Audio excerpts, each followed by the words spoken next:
बाबा कन खोले मुंहिंजी ॻाल्हि ॿुधो। वोट सिर्फ़ मूंखे ई ॾियणो। कंहिंजे दिमाग़ में का हवा आहे त इहा हवा कढी छॾियो।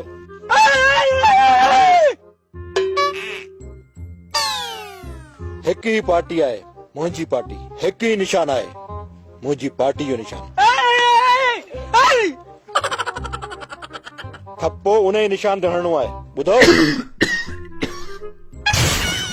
अरे असलम, मूं तोखे चयो त ॻोठ जे चङनि मठनि खे गॾु कर, त मां हुनखे सम्झायां मूंखे वोट कंदा त खेनि बदिले में कहिड़ा फ़ाइदा ॾींदुसि। तो खणी अंधा मंडा लूला ऐं टीबी जा मरीज़ त कया आहिनि। बोतार साईं, तव्हांजे 5 सालनि जी कारकर्दगी जो इहो नतीजो आहे। फसलनि खे उञ ऐं माण्हुनि खे बीमारियूं खाई वियूं। न सिहत जी का सहूलियत, न तालीम। माण्हुनि जा बुखनि ऐं ॾुखनि इहा हाल कया। सिंध जो वोट बचनि जी तकदीर जे लाइ, सिंध जो वोट तब्दीलीअ जे लाइ, सिंध जो वोट सिंध लाइ।